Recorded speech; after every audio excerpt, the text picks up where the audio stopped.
seperti mana kamu melihat Allah. Kalau kamu tidak mampu melihat, percayalah, yakinlah Allah sedang melihat. Jadi maknanya sekarang ni melihat Allah Ta'ala ni berarti kata lain adalah ingat Allah. Ingat Allah.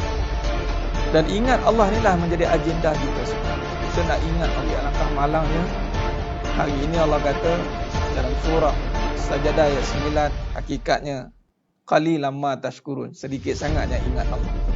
Summa sawwahu wa nafakha fihi min ruh ja'alakumus sam'a wal absara wal afidah qalilan ma tashkurun.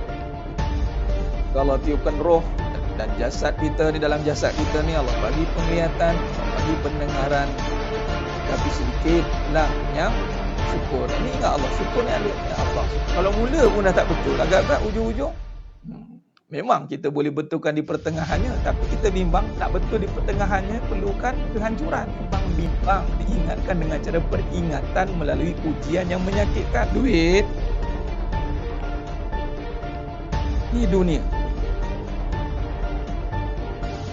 Bila dunia, sifat dia tinggal, sifat dia tipu, sifat dia fitnah.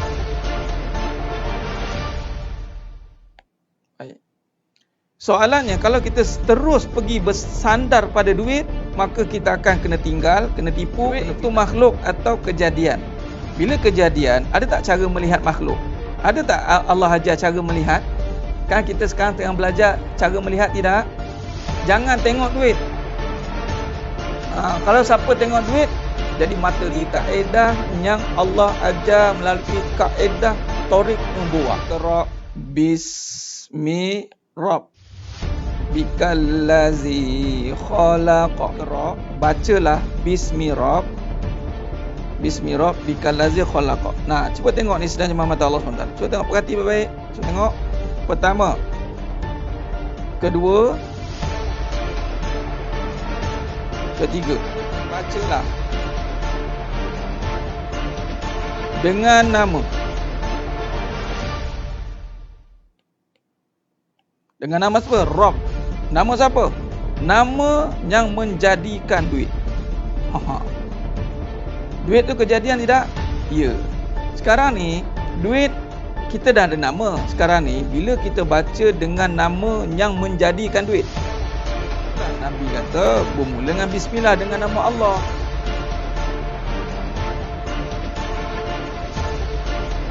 Baik, nama Allah ni lafzul jalalah. Itu anchor dia. Nampak? Bila dengan nama Allah, yang lebih khususnya apa? Khususnya adalah rezeki. Okey, pecahan lagi, kaya. Sebab kaitan kaya dengan rezeki ni seringkali dikaitkan dengan duit. Maka ini satu kemuliaan. Allah muliakan kita, yang mana kita ni hina, tapi Allah muliakan dengan tempat yang mulia, dengan majlis yang mulia, dengan amalan yang mulia. Alhamdulillah, apabila Allah muliakan, Allah berikan kemuliaan untuk mengimarahkan kembali masjid. Subhanallah, satu perkara yang sangat indah. Asal kita itu hina, dari air mani yang hina. Namun apabila Allah nak muliakan kita, maka Allah letakkan kita di tempat yang Allahumma salli ala Muhammad wa ala alihi. Allah itu mengatasi hak segala-galanya. Kita tunaikan hak Allah dahulu, barulah hak kita ini akan disempurnakan. Hak Allah ni, Allah suruh iblis, yang mana sebelum itu Azazil lah. Wa iz qulna lil malaikati isjudu li Adam fasajadu. Dan hidup kita ni bermula dengan kisah iblis lah, dan kisah Nabi Adam AS. Bermula kisah Nabi Adam AS, kisah iblis itulah datangnya cerita kita. Iblis diberi tugas, ada dua. Nabi Adam AS diberi tugas, iblis yang nama Azazil pun diberi tugas. Iblis gagal melaksanakan tugas, Nabi Adam AS berjaya melaksanakan tugas. Kata iblis ni, dia pencetus. Apa cetusan dia? Dia akan cetusan dia adalah mencetuskan perbalahan, mencetuskan provokasi. Kerana apa? Rasa diri berkuasa. Baik, maka bila diri merasakan aku berkuasa dan mulia, itulah yang akan hancur binasa. Hak kita akan terlaksana dengan sempurna. Memang, tak usah bimbang, hak kita memang macam-macam benda yang kita nak kat muka bumi ni, setelah kita menyempurnakan hak Allah terlebih dahulu.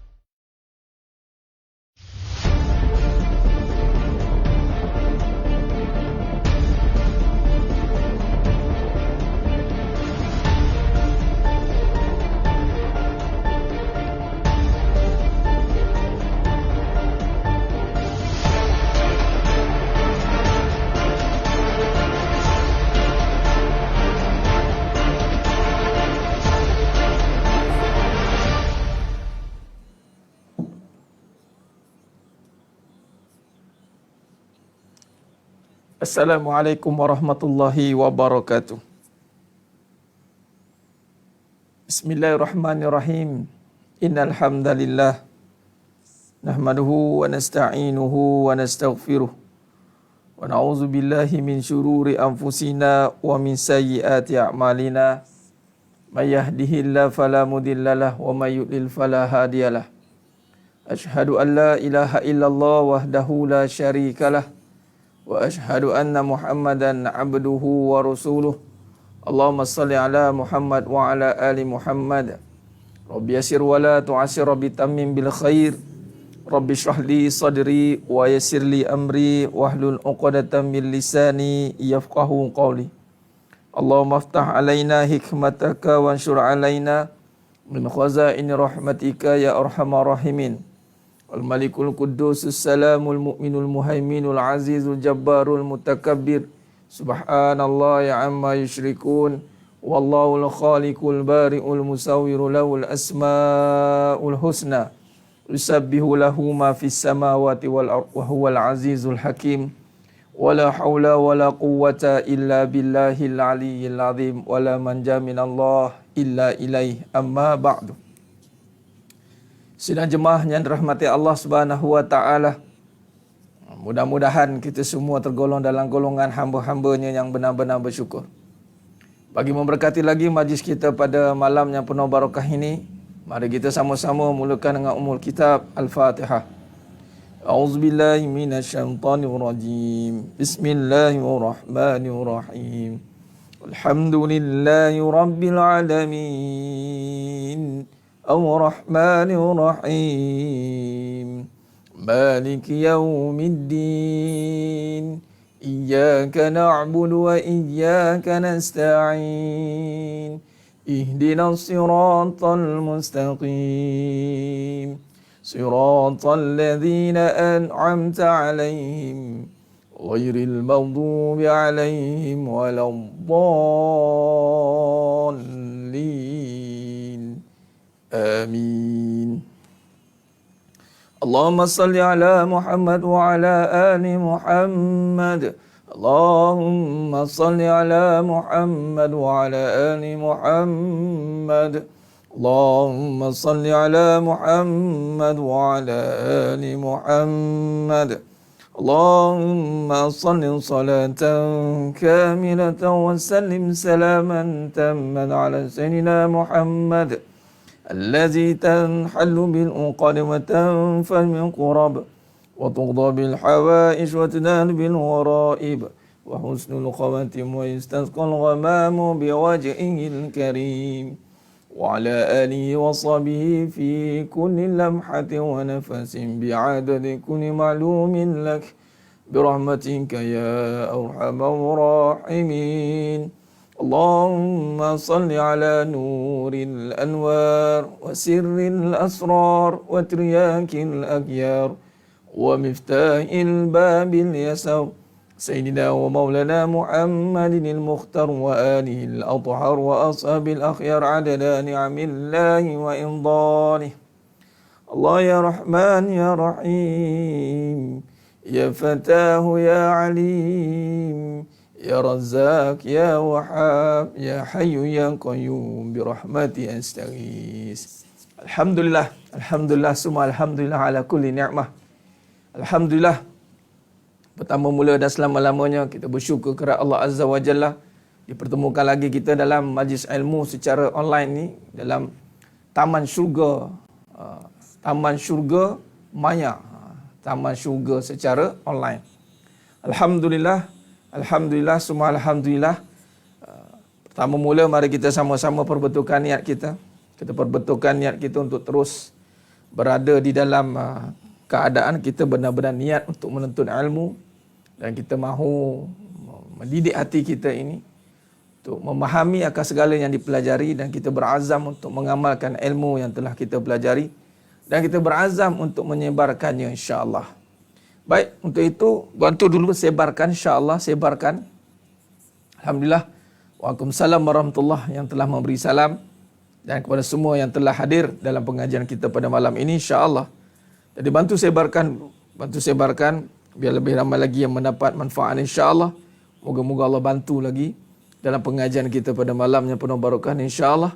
Allah bantu kita untuk memahami, menyingkapi tabir-tabir yang tersirat di sebalik yang tersurat itu, tabir kehidupan. Dan hari ini kita akan teruskan perbincangan kita dalam perbincangan masih dalam fasa yang terakhir dalam perbincangan usul kehidupan. Itu ada 4 perbincangan. Yang pertama itu sidik, amanah, fatanah, tablik, dan kita sudah masuk kepada perbincangan tablik. Dan malam ni kita akan sentuh sambungan daripada perbincangan semalam, halangan ataupun perkara pertama atau yang utama yang menghalang kita untuk melihat keseimbangan di dalam kehidupan, untuk meletakkan keutamaan. Dalam fasa tabligh ini kita banyak menyentuh tentang bagaimana kita nak mengurus pandangan mata hati, ainul basirah. Pandangan mata hati ini adalah melihat kebaikan dalam setiap kejadian, melihat kebaikan dalam setiap suruhan, melihat kebaikan dalam setiap segala apa yang telah Allah jadikan. Maka ini melibatkan tentang mata hati, penglihatan mata hati, ainul basirah, itu mata hati.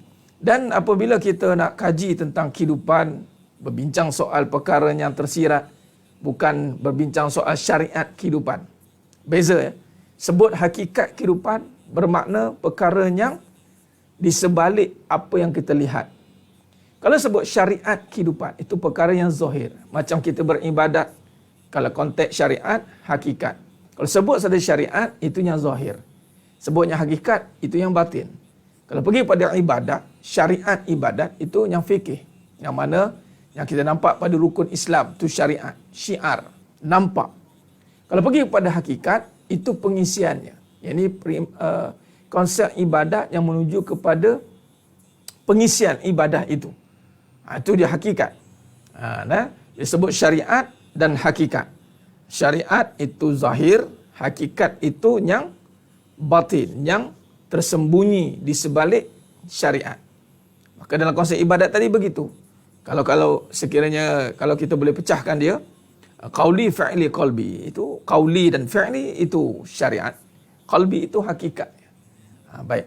Tapi bila kita sentuh dalam konsep kehidupan, syariat kehidupan, hakikat kehidupan. Syariat kehidupan, apa yang kita nampak depan mata.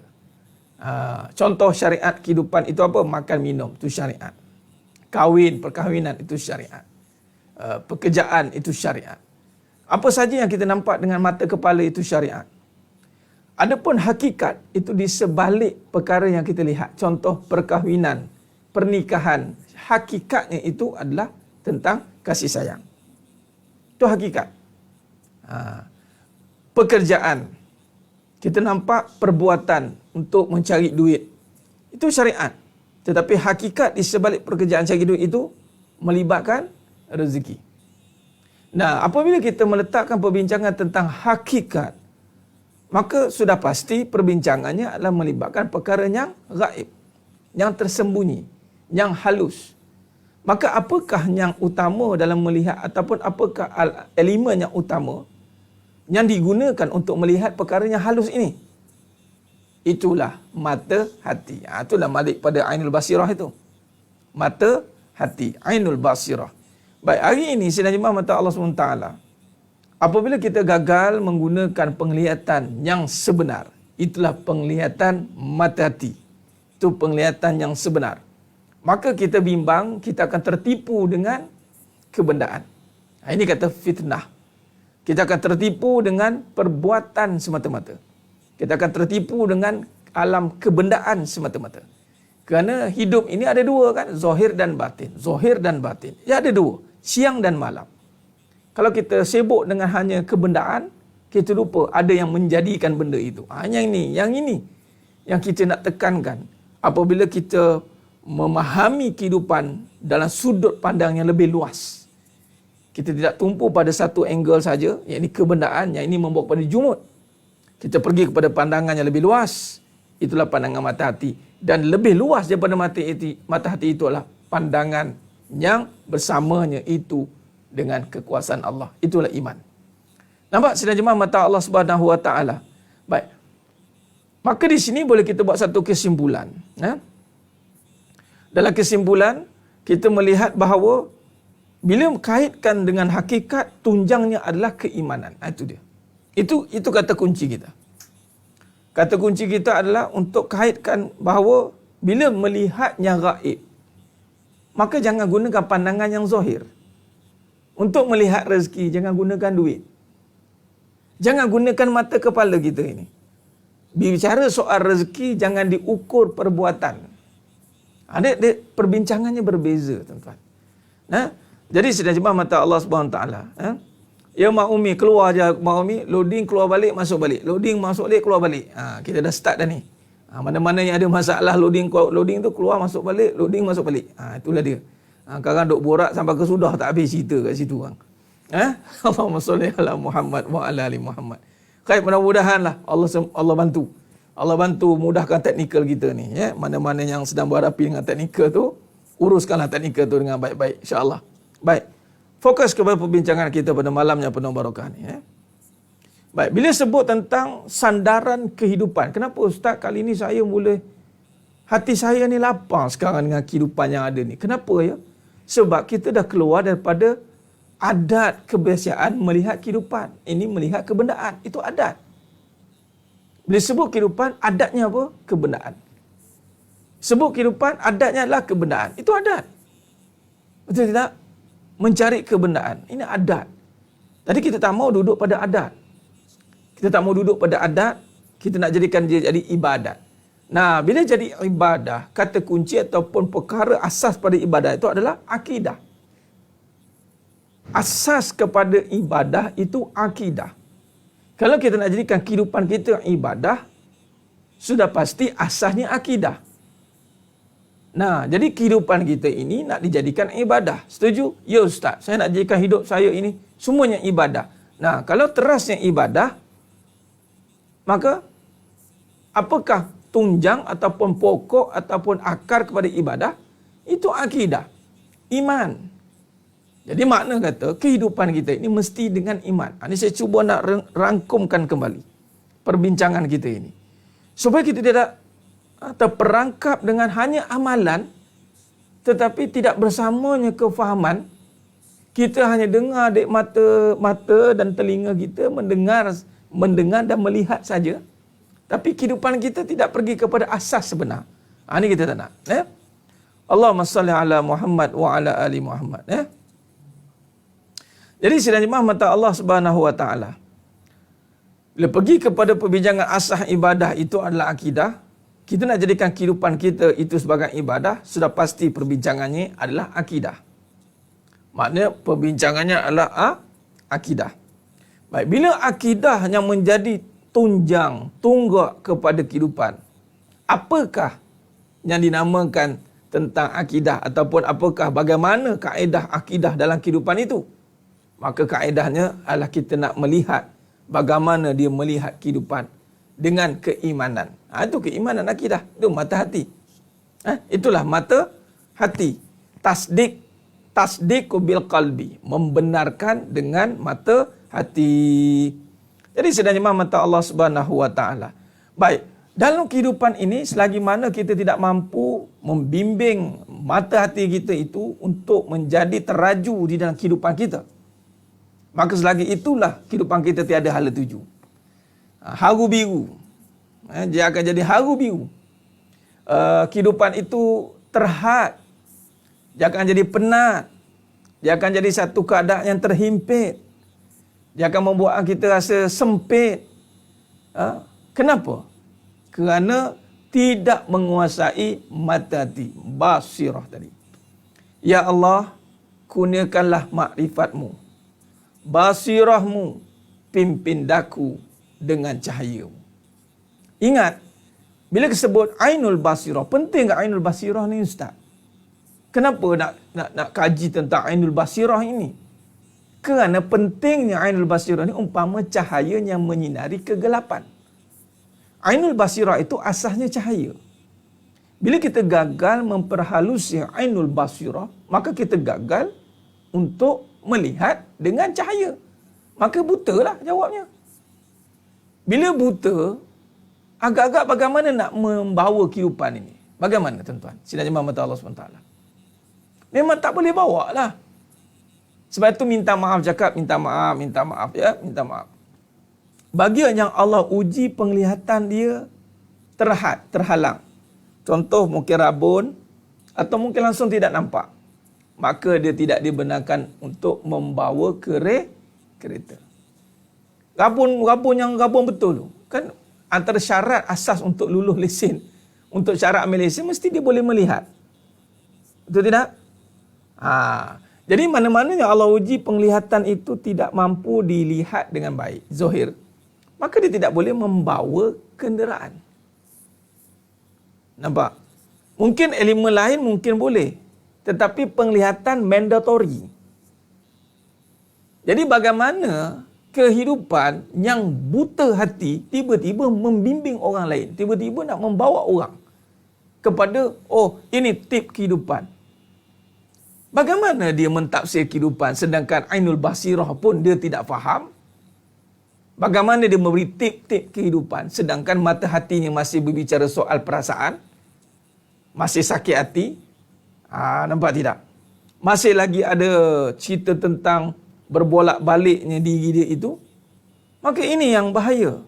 Pentingnya mata hati. Pentingnya mata hati. Sebab kita nak bawa kehidupan dengan cahaya. Cahaya ni digunakan oleh mata hati. Tapi nak bagi tahunya, cahaya tidak akan duduk pada hati yang buta. Sekarang ni cahaya tu nak masuk dalam hati dan hati berfungsi dengan baik. Maka barulah dia boleh memimpin kehidupan yang bermula dengan dirinya dan juga ahlinya. Bagaimana mahu memimpin ahlinya sedangkan dirinya juga buta? Allahumma salli ala Muhammad wa ala ali Muhammad. Ini nak bagi tahu penting tidak? Nak aktifkan mata hati. Ustaz, nak aktifkan mata hati ni zikir banyak-banyak ke? Sebut banyak-banyak ke subhanallah? Baca Quran banyak-banyak ke? Saya nak bagi satu critical thinking. Satu fikiran yang kritis. Untuk kita cabar. Adakah amalan itu mampu membuka hati kita? Baik, di sini ada asas dia. Kita nak cabar amalan itu sebab begini. Ada orang beramal tetapi hatinya tidak terbuka. Allahu Akbar. Rugi. Rugilah orang yang beramal tetapi hati dia tertutup. Umpama burung kakak tua yang menyebut kalimah la ilaha illallah tetapi masih lagi burung kakak tua. Tidak berubah pun dia. Masih binatang. Dia tidak sebut hingga menjadi lain pun. Dia macam tu. Kita tak nak. Seperti apa lagi? Iblis. Selalu saya ulang. Sebab tu jangan selesa. Jangan selesa. Tak apalah mata hati ni biarlah. Tak apa. Nanti kita baca Quran banyak-banyak teranglah mata hati. Berapa ramai yang baca Quran tapi masih ada dengki? Alah baca je lah ustaz. Hilanglah dengki tu. Nampak? Berapa ramai yang sebut Bismillahirrahmanirrahim masih bermusuhan? Nampak? Maknanya terjemahan perbincangan kehidupan bersandarkan mata hati itu mesti diperhalusi. Jangan ambil mudah. Ada orang dia ambil mudah. Tak apalah, beramal je. Dia lupa iblis tu bermula dengan beramal, berakhir dengan maksiat. Kita lupa sejarah telah merakamkan, Allah telah merakamkan kejadian yang Allah pernah muliakan satu ketika dahulu, tiba-tiba berakhir dengan sehina-hina kejadian. Kenapa? Sebab itu jangan lagi tertipu. Jangan tertipu. Soalannya di sini adalah jangan tertipu dengan kehidupan ini. Jangan tertipu. Jangan ambil mudah. Apatah lagi kalau tentang hati. Jangan mudah-mudah. Alah tak apalah. Jangan mudah-mudah. Menuntut ilmu tapi tak amal. Dia beramal Puan Elfitra. Dia beramal tetapi amalan dia tidak sampai. Faham tidak? Beramal, majlis ilmu pergi, ceramah online, macam-macam ceramah online dengar, motivasi semua dengar. Amalan, cakap amalan apa dia tak buat. Tetapi tak sampai. Soalan di sini adalah, alang-alang kita dah ngaji hakikat ni, kita nak tekankan amal sehingga sampai. Amal sehingga mengenal. beramallah sehingga mengenal. Sebab memang beramal itu tanda orang mengenal. Orang mengenal pastinya beramal. Tapi kita ni mungkin mengikut makam amal. Kita beramal dulu, belum tentu kenal. Tak apalah. Tetapi jangan kita terperangkap hanya dengan amal. Tapi tidak sampai ke mengenal. Tidak sampai kerana tak terbuka pintu hati dia. Apakah halangan itu? Ini kita nak sambung perbincangan kita pada malam ini. Semalam saya dah buka dah perbincangan dia. Dan malam ni kita nak kupas insya-Allah. Kalau tak habis malam ni kita kupas lagi sampai habis insya-Allah. Topik ini panjang. Sebab sudah lama kita beramal tetapi kita tidak mencapai kepuasan dalam amal. Kenapa? Tidak sampai. Allahu Akbar. Kenapa tak sampai? Ada halangan dia. Sebab tidak dia sampai mengenal. Tidak sampai sebab ada halangan yang menyampaikan dia. Terhalang dia. Apa tidak? Jadi sedang jemaah mata Allah Subhanahu Wa Taala. Halangannya apa? Bila kita tak tahu halangannya apa, maka sebab itulah kita terhalang. Nampak? Allahumma salli ala Muhammad wa ala ali Muhammad. Sebab itu sedang jemaah yang dirahmati Allah Subhanahu Wa Taala. Kena faham dulu. Oh, amalan ni boleh terhalang Ustaz? Boleh. Apa halangannya? Bila kita tanya apa halangannya, bermaksud kemungkinan besar kita tidak jelas apakah halangannya. Ataupun kemungkinan besar kita dah tahu halangannya tetapi tidak tahu mengatasinya. Kita dah tahu dah halangan dia tetapi tidak tahu cara mengatasinya. Nah, itulah halangan dia Puan Nurul Atikah Ahmad Jaafar, dan yang lain, Puan Sakinah Jusof. Halangannya itu adalah dunia. Halangan yang paling besar, kata Al-Imam Ghazali rahimahullah ta'ala dalam kitab Minhajul Abidin. Halangan untuk kita sampai kepada Allah itu adalah dunia. Dan dunia bukan sekadar itu, malah hubbud dunia, kata Nabi. Kita bercinta dengan dunia.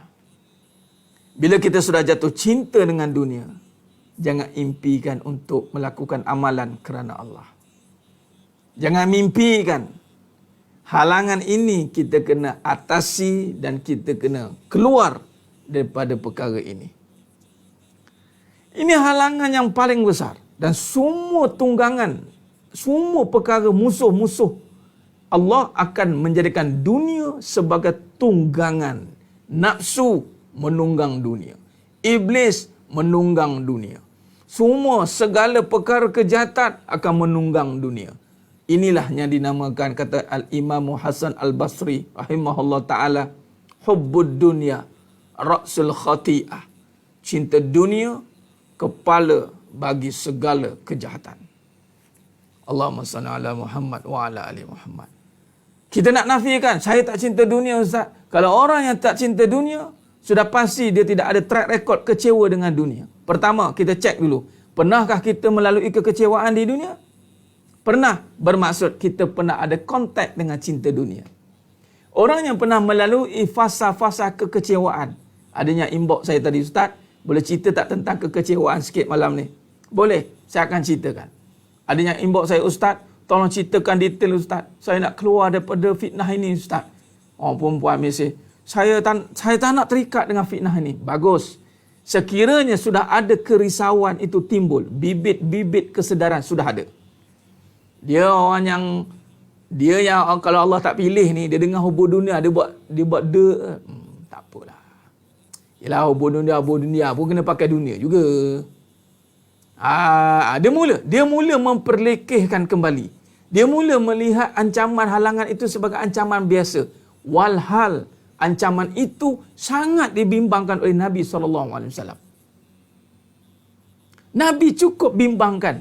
Inilah kebimbangan Nabi SAW kepada umatnya di akhir zaman. Tapi kita ni yang makam agak-agak dah capai, kata dah amal, konon-konon amal yang makam tinggi ni, bila sebut hubur dunia, kita tak ambil berat pun.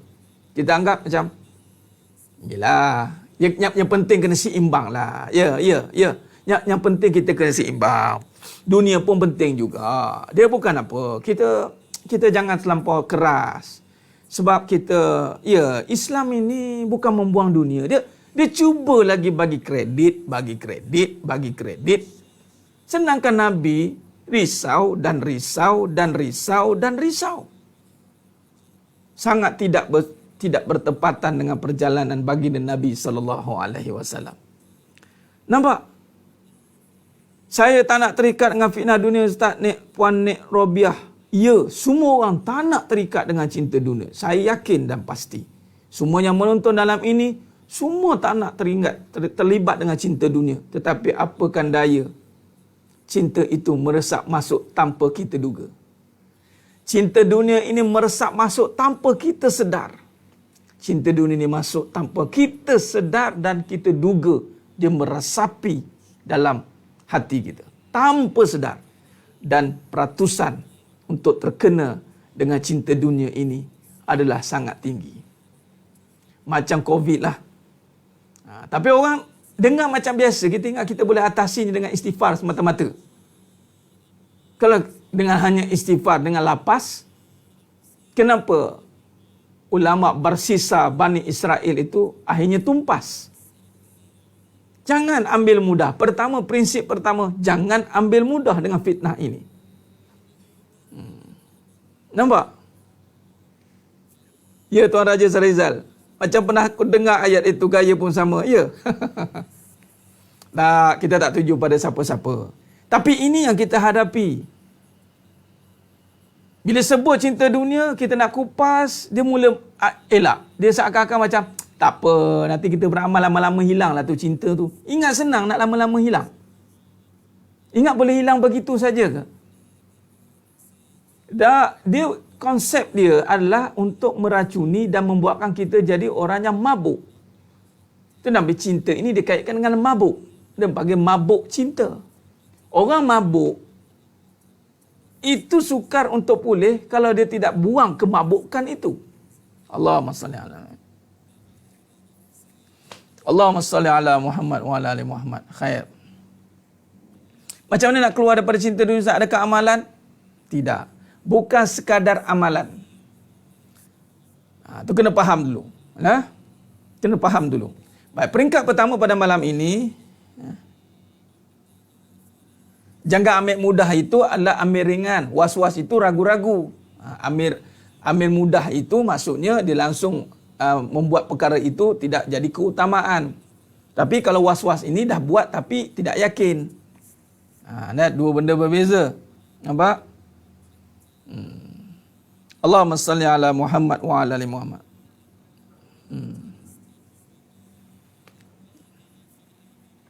Kereta tak. Ya, Tuan Engku Faiz. Sebab itu Piramli dah sebut dah. Di manakah letaknya kekuatan Hang Tuah? Di hurufnya kah? Atau di tenaganya? Di tengkoloknya kah? Di kerisnya kah? Atau di tenaganya? Ulang sekali soalan. Di manakah terletaknya kekuatan Hang Tuah? Di kerisnya kah? Atau di tenaganya?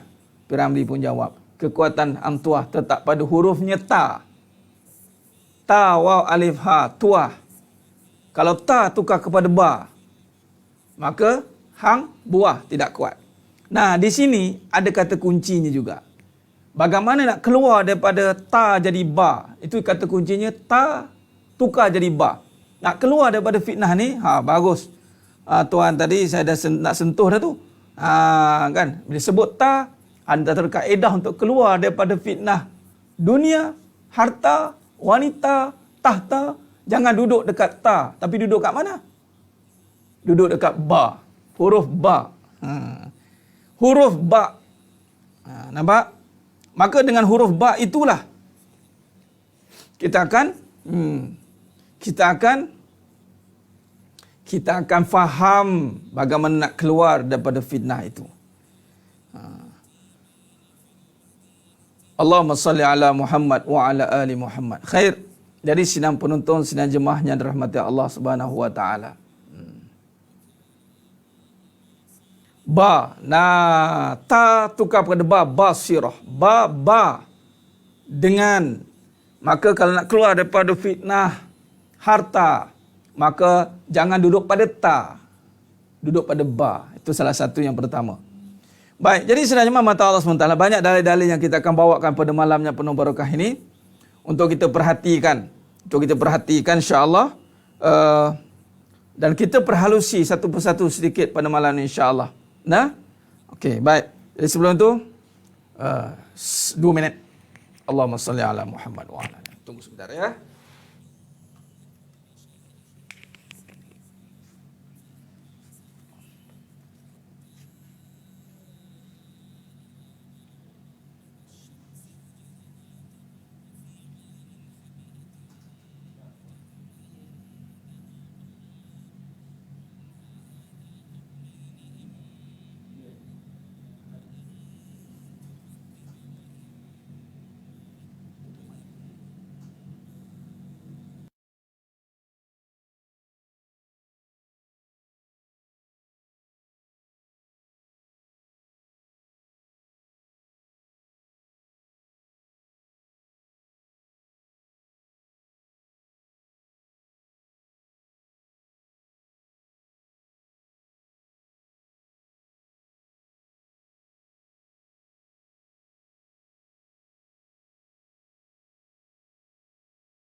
Allahumma salli ala Muhammad wa ala ali Muhammad.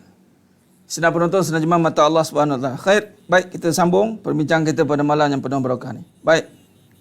Mari kita tengok dulu apa yang kita nak sentuh pada malam ini. Yang pertama, mari kita lihat. Bismillah. Baik.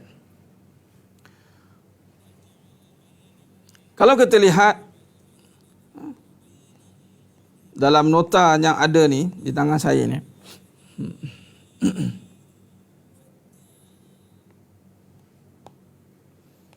Allahumma salli ala Muhammad wa ala ali Muhammad. Baik, kita buat dulu. Subhanallah. Allahumma salli ala. Baik, semalam kita sentuh tentang bagaimana melihat keseimbangan ni. Keseimbangan dalam keseimbangan. Lain. Okay. Melihat keseimbangan di dalam kehidupan.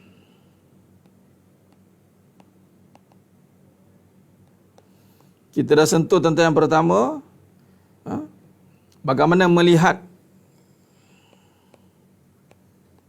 kebaikan pada setiap kejadian. Baik. Yang kedua, kalau kita lihat di sini yang kedua, di sini melihat keutamaan ni. Keutamaan di dalam kehidupan. Baik, pada perbincangan melihat keutamaan inilah akan datangnya perbincangan yang menjadi halangan. Baik, halangan ini akan timbul pada melihat keutamaan. Baik, halangan ni akan timbul apabila kita nak mengutamakan yang mana dinamakan keutamaan di dalam kehidupan ini. Baik, dalam kehidupan ini keutamaannya itu adalah apa yang utama dalam hidup ini? Itu Allah. Itu keutamaan. Itu maksud kita, tujuan kita itu adalah Allah. Baik. Jadi apabila kita meletakkan tadi melihat dengan mata hati. Bila mata hati kita ini mampu diterjemahkan dengan baik dalam kehidupan, maka sifat yang pertama akan keluar pada diri kita itu adalah sifat bersalah. Rasa bersalah.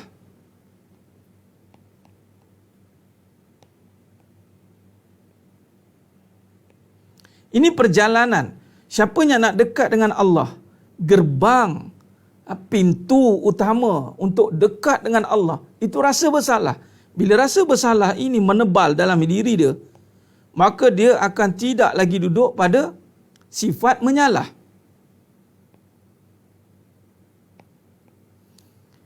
Ini tujuan. Bila kata melihat dengan mata hati, keutamaan kita ada Allah. Allah. Memang itu utama. Inna salati wa nusuki wa mahyaya wa mamati lillahi rabbil alamin. Nah, sebab semua amalan nanti kita akan jadi lillah. Semua akan jadi lillah. Bila lillah, maknanya ini yang utama. Bila kata lillah, inilah yang utama. Maka sifat yang utama yang kena terbit pada diri kita itu rasa bersalah. Dia tidak boleh ada menyalah. Baik, mari kita tengok dulu dia punya susuk jalur dia. Supaya kita faham. Supaya kita faham. Allahumma salli ala Muhammad wa ala ali Muhammad. Supaya kita faham. Bagaimana yang dikatakan nanti bila nak mendekatkan diri kepada Allah. Sebab itu tadi kata yang beramal. Tak cukup dengan amal ke Ustaz? Nak bagi tahunya, adakah timbul rasa bersalah itu? Itu yang paling penting. Rasa bersalah itu. Itulah gerbang untuk dekat kepada Allah. Allahumma salli ala Muhammad wa ala ali Muhammad. Baik, jadi kalau kita tengok susu jalur ini, rasa bersalah ini makam ataupun jalan Thariq Nubuwah.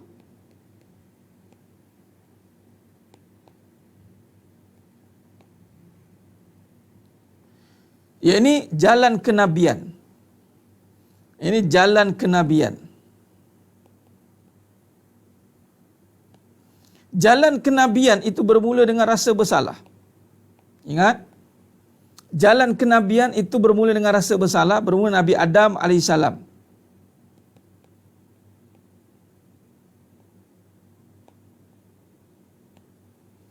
Nabi Adam AS itu, Rabbana zalamna anfusana wa illam taghfir lana wa tarhamna lakunanna minal khasirin.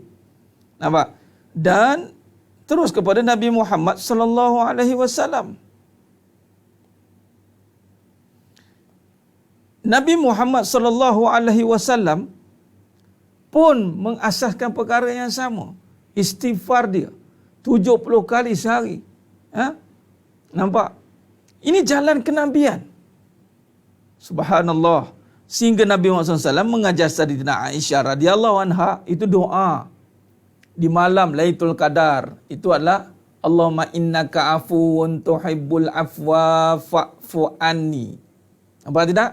Okey. Jalan kenabian, siapa yang susah nak rasa bersalah, dan ini kita akan sentuh penghalang untuk rasa bersalah tu. Sekarang ini menyalah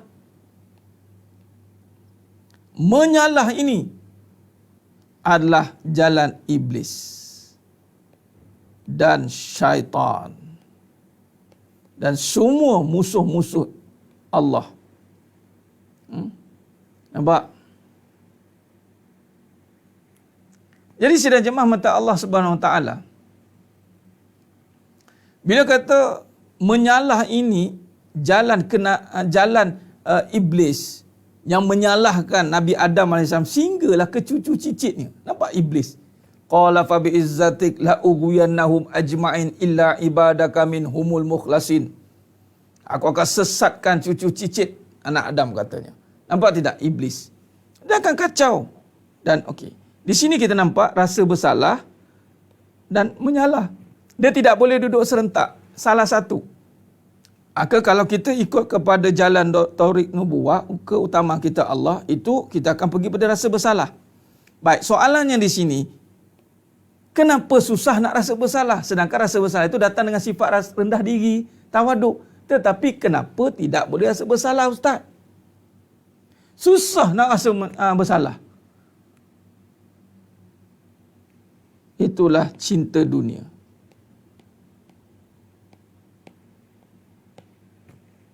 Dan cinta dunia ini, yang dimasukkan cinta dunia dan dengan lebih spesifiknya itu adalah harta. Dan dalam Quran banyak meletakkan harta dan anak pinak. Dan kita tengok bagaimana harta dan anak ni penghalang kita untuk merasai cinta Allah. Cinta Allah. Dan penghalang kita untuk rasa bersalah. Cinta dunia. Baik, jadi cinta dunia ini, yang dinamakan cinta harta inilah penghalang kita. Maka di sini kalau kita lihat nas atau dalil, bagaimana Nabi SAW, cuba tengok, meletakkan bahawa, kalau perhatikan dalam hadis daripada Abu Sa'id Al-Khudri radhiyallahu an, nampak tidak? Allahumma salli ala Muhammad wa ala ali Muhammad.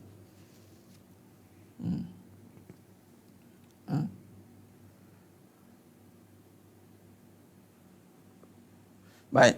Jadi sidang jemaah mata Allah Subhanahu wa taala, cuba lihat daripada Abu Sa'id Al-Khudri radhiyallahu anhu bersabda, "Inna dunya hulwatun hadiratun wa inna Allah ta'ala mustakhlifukum fiha fayanzuru kaifa ta'malun fattaqud dunya wattaqun nisa."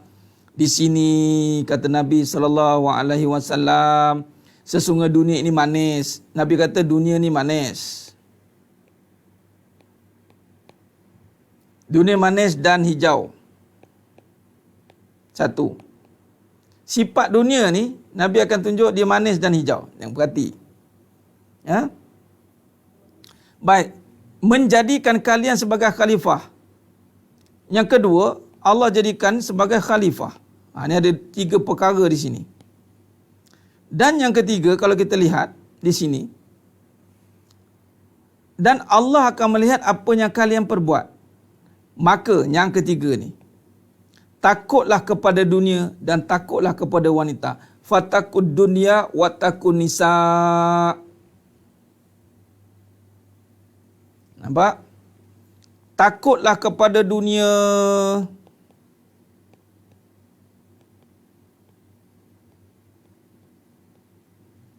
dan kepada wanita. Nampak?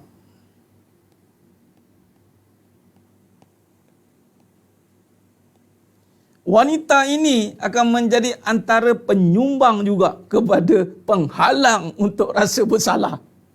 Wanita, apatah diri wanita itu sendiri, dia memang susah nak rasa bersalah, sebab tu sifat dia suka menyalah suami. Sebab wanita itu sendiri, dia antara penghalang untuk diri rasa bersalah adalah dunia dan wanita. Nabi kata, takutlah kepada dunia, takutlah kepada wanita. Jadi wanita-wanita, takutlah kepada diri kamu sendiri, kerana diri itu sendiri akan terhijab untuk mengenal Allah Ta'ala. Dan wahai lelaki, takutlah dengan isterimu. Bagaimana takut dengan isteri itu, Ustaz? Takutlah dia yang menghalang kamu untuk mendengar suruhan Allah. Ini dia. Sebab itu kalau kita lihat, wanita tidak akan pernah rasa bersalah. Betul tidak? Lelaki jangan lawanlah dengan perempuan, kamu akan kalah punya. Memang. Ni, Nabi dah kata. Kan kita dah bincang, yang menghalang kita untuk rasa bersalah, apa dia? Dunia dan wanita. Kalau wanita tu sendiri, nak rasa bersalah ke tidak? Allah. Inilah hakikat. Sebab tu, kok mana, perempuan juga betul. Pusing kona kiri, kona atas, kona lipat, kona bagi, perempuan betul. Ya, jemaah itu dunia lah, Tuan Raja Sariza. Benar, wahai jemaah. Tapi wanita-wanita yang ada dalam ini, dia bersiap sedia untuk keluar daripada sifat kewanitaan itu semata-mata. Dia kena duduk pada sifat keimanan. Nampak? Ya, wanita. Sebab tu jangan duduk pada wanita aja. Kan ada iman. Kalau sudut wanita saja, dunia saja, Nabi kata. Allahumma salli ala Muhammad wa ala ali Muhammad. Allah, Allah, Allah, Allah, Allah. Hatimalah hakikat. Ada yang pelik, ada yang pening, ada yang panik, terpulanglah. Tapi inilah hakikatnya. Tu dia. Baik, kita kupas. So, saya bimbang tu. Ini kita ambil daripada hadis. Kita keluar. Hijau simbolnya apa? Hijau simbol kesenangan, ketenangan. Orang akan jadikan dunia tu tenang, ni nampak dia. Seronok dia. Tu dia. Manis, tenang di dunia ni. Dia dihiasi begitu. Baik. Jadi kita perhati. Terima dulu. Dengar dan terima, dan bagaimana kita nak keluar daripada situasi ini. Nampak? Allahumma salli ala Muhammad wa ala ali Muhammad. Sebab itu tidak cukup. Sebab itu terkeliru. Ya. Sebab Puan Zailina, sebab kita tak tahu. Orang perempuan kan terkeliru apabila dirinya juga terfitnah. Sebab tu wanita senang terkeliru. Sebab dia duduk dengan fitnah. Diri dia itu fitnah dah. Wanita itu sendiri fitnah. Bayangkan kalau wanita tidak benar-benar menghayati ilmu agama, iman, maka senang-senanglah dia difitnah. Allahumma salli ala Muhammad. Dan tugas bagi lelaki untuk memastikan wanita-wanita tidak difitnah. Tugas bagi lelaki sepatutnya. Allahu Akbar.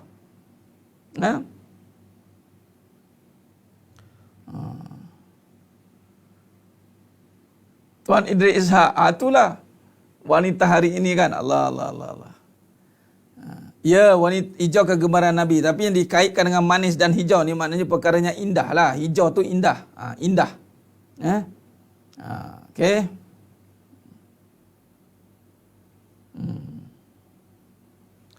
Majoriti dalam kuliah ni wanita, dan apabila majoriti wanita, sudah pasti ada lelaki di sebaliknya.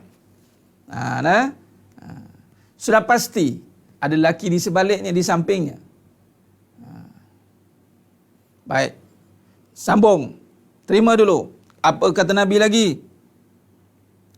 Kata Nabi lagi. Lihat, dengar.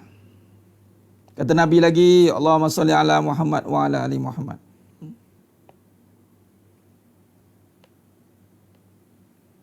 Okey. Baik, maka di sini kalau kita lihat dalam satu hadis lain daripada Usamah bin Zaid radhiyallahu anhu, bahawa Nabi SAW bersabda, "Ma taraktu ba'di fitnata asrar." "Ma taraktu ba'di fitnatan adarra 'ala rijal minan nisa." Tidak aku tinggalkan selepas daripada aku yang lebih berbahaya. Setelah Nabi wafat, Nabi SAW wafat, yang lebih bahaya. Ya Puan Fazila, terima. Bukan maksudlah terima tu. Memang kena terima. Sebab inilah faktanya, kebenarannya. Sekarang ni wanita saja tak keluar daripada tu. Bayangkan selama hari ni kita ingat wanita itulah yang menyumbang, yang melihat indahnya wanita. Tanpa wanita, hilanglah seri segala-galanya. Nabi kata lain, kita kata lain. Macam mana ni? Nabi kata lain, kita kata lain. Macam mana? Jadi kita kena hancurkanlah pandangan orang yang tidak ikut Nabi. Kita kena ikut Nabi SAW. Nabi SAW wafat. Ini satu lagi kenyataan. Nabi SAW wafat. Lalu tidak aku tinggalkan selepas daripadaku yang lebih berbahaya ke atas kaum lelaki. Lelaki, dengar baik-baik. Yang lebih berbahaya itu adalah wanita pada dirinya. Nampak? Berbahaya. Wanita ni berbahaya. Nampak tidak? Wanita.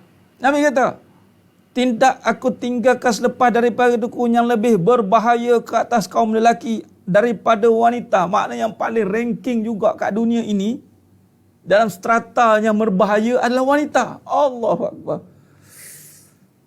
Jadi penghalang juga tu.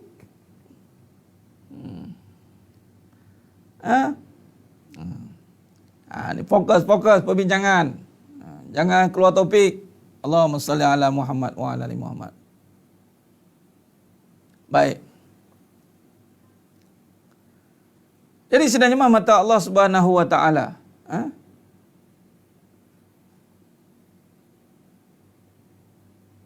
adakah wanita fitnah akhir zaman? Fitnah akhir zaman itu bukan sekadar wanita saja. Fitnah itu adalah kegelapan yang terbalik, yang sudah tertukar, yang batil jadi hak, yang hak jadi batil, macam tu. Allahumma salli ala Muhammad wa ala ali Muhammad. Baik. Jadi berbahaya. Jadi bila kata berbahaya, perhati. Dia mula bila cerita wanita ni hilang fokus ni. Ni yang menghalang ni. Sekarang pun dah terhalang dah. Bagaimana nak ni? Baik. Jadi sedang jemaah mata Allah SWT. Sebab itu kita kena tahu.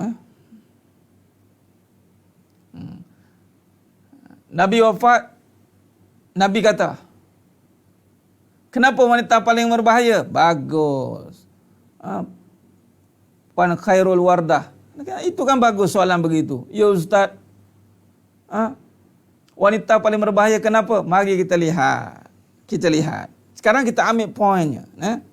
Kita poin dia. Poin dia penting sekarang ni, itulah hakikatnya. Bagaimana wanita itu menjadi berbahaya. Dunia itu menjadi perkara berbahaya. Baik. Kita tengok lagi. Kata Nabi SAW. Nabi kata apa lagi? Dalam satu kenyataan lain, dalam hadis lain. Kita keluarkan semua perkara malam ini. Allahumma salli ala Muhammad. Nabi kata, fattakud dunya wattaqun nisa fa inna awwala fitnati bani Israil kanat fin nisa. Maksudnya berhati-hatilah dengan dunia. Berhati-hati, Nabi kata. Berhati-hatilah dengan fitnah wanita.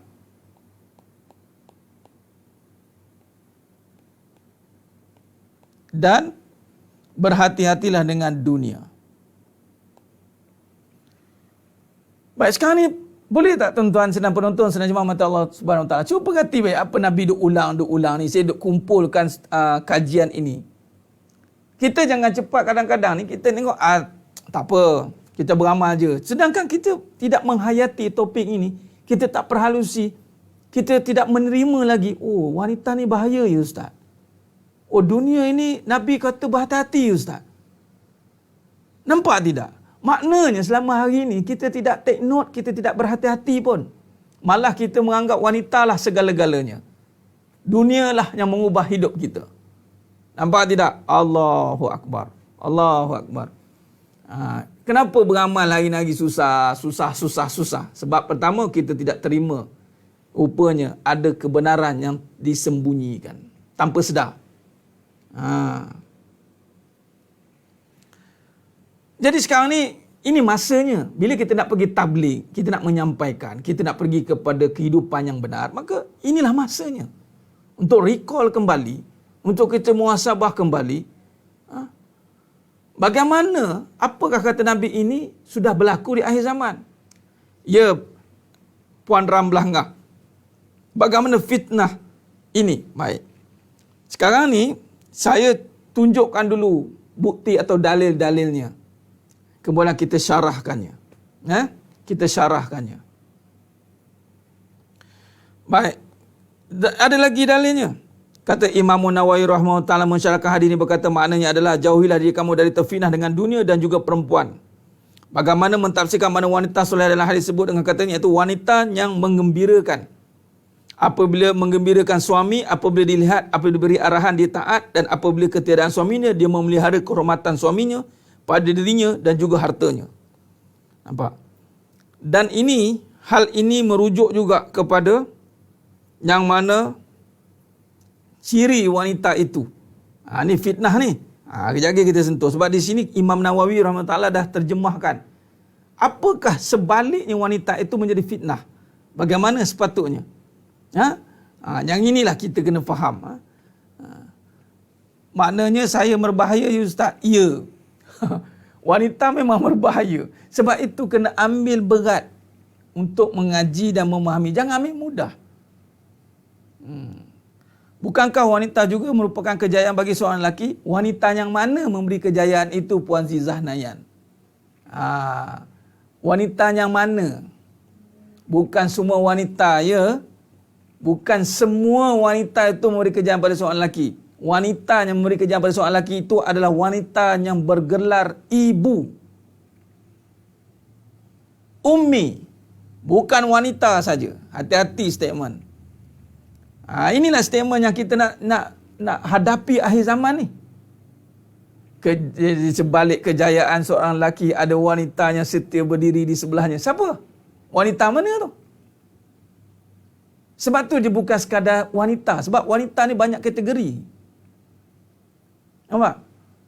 Kejayaan itu adalah wanita yang berada di belakang suami ataupun seorang lelaki itu. Kalau suami, isterilah. Kalau lelaki, itu ibu. Malah kalau suami pun ibu. Ibu. Jangan main-main, bukan isteri. Isteri belum tentu. Tapi isteri yang memiliki sifat keibuan. Yes, itu adalah wanitanya nanti. Itu kita sambung. Kita akan cara, nanti ada ciri dia di sini. Sabar. Sebab tu saya kata perbincangan ini panjang. Allahumma salli ala Muhammad wa ala ali Muhammad. Wanita, Puan Fazilah, Nabi kata wanita, full stop. Bukan wanita solehah ke, wanita ingat Allah ke. Bila kata wanita, wanita lah. Maknanya janganlah jadi wanita je. Adalah title-nya lagi, faham? Jangan nak harta je. Adalah kerjanya lagi. Sekarang ni orang sibuk pertahankan hak wanita. Kita ni kan perempuan. Biasa tak? Tak ada orang sebut kita kan wanita solehah. Tak ada. Wanita solehah tak termasuk dalam perbahasan bahaya ni sebenarnya. Sebab kebiasaannya, kalau orang perempuan borak, dia akan letakkan wanita je. Mana ada kait dengan wanita solehah? Malaikat 44 pun, sumpah malaikat 44 katanya nak kaitkan dengan wanita solehah. Tidaklah. Aku bukan solehah katanya. Engkau je lah jadi solehah. Akhir zaman ni relevan ke solehah-solehah ni katanya. Sudah. Sekarang ni nak dimasukkan, wanita itu sendiri, wanita je. Kita ni orang perempuan, Ustaz. Tapi kalau sebut orang perempuan solehah, lain. Sebab contoh, apakah ciri bila Al-Alan dan Puan Fazilah tanya tadi, berbahaya ke wanita solehah? Cuba tengok. Al-Imamu Qurtubi mentafsirkan wanita yang solehah. Dalam hadis tersebut adalah wanita yang mengembirakan suaminya apabila dilihat. Apabila diberi arahan, dia taat. Dan apabila ketiadaan suaminya, dia memelihara kehormatan suaminya pada dirinya dan juga hartanya. Nampak? Dan memang Nabi kata, hendaklah kamu beritahukan tentang sebaik-baik harta seorang lelaki adalah wanita yang solehah. Apabila dia melihat keadaan, apabila dia melihat kepadanya, dia akan mengembirakan. Apabila dia memberi arahan kepadanya, wanita itu taat. Dan apabila dia tidak berada di sisinya, wanita itu menjaga maruah dirinya. Riwayat Abu Daud. Sekarang dah faham wanita solehah bagaimana? Suami tengok, seronok je. Ni suami tengok, apa tengok-tengok katanya.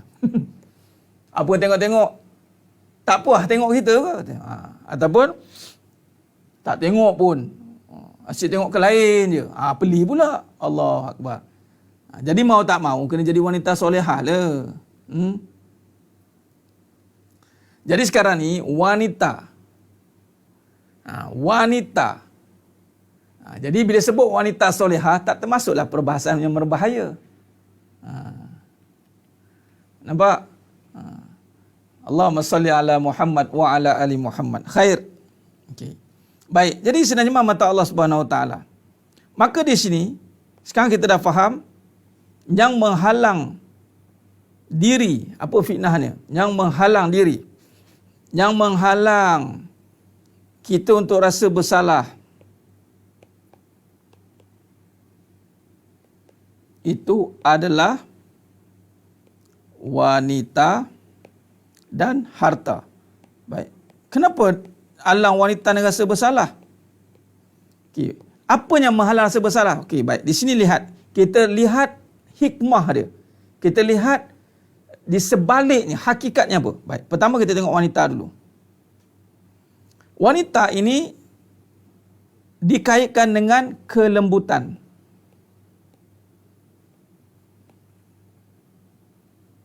Apalagi sifat wanita ini? Perhatian. Kelembutan, perhatian, banyak lagi. Tapi saya highlightkan kelembutan, perhatian dikaitkan dengan Allahumma salli ala Muhammad wa ala ali Muhammad. Dia satu lagi ni. Ada satu lagi. Wanita ini sumber tarikan. Ya, tarikan. Okey, tarikan. Ini ayat dia. Hubus syahwat. Baik. Saya nak fokus pada dua perkara ini. Tiga dululah. Okey, baik. Rasa bersalah itu apabila seorang wanita yang menggunakan kelembutannya pada perkara yang salah. Contoh, kelembutan pada kemaksiatan. Kelembutan pada kemaksiatan. Apa maksud dia? Perhati baik-baik. Kita cuba kupas. Kelembutan ini dengan pujukan. Seperti kisah mana ni? Kisah Nabi Adam alaihi salam. Kisah Nabi Adam AS. Kita ambil ibrah ya. Bukan maksud nak ambil tengok salah ni, tidak. Allah rakamkan dengan pujukan Hawa. Baik, ketika Siti Hawa berkata kepada Nabi Adam AS dengan satu kelembutan dan pujukan untuk makan buah khuldi. Sedangkan pujukan ini satu pujukan yang salah. Tapi waktu itu tidak rasa bersalah untuk makan. Betul tidak? Hati-hati dengan pujukan ini. Apa lagi? Kita lihat. Pujukan kepada perkara yang melibatkan syariat.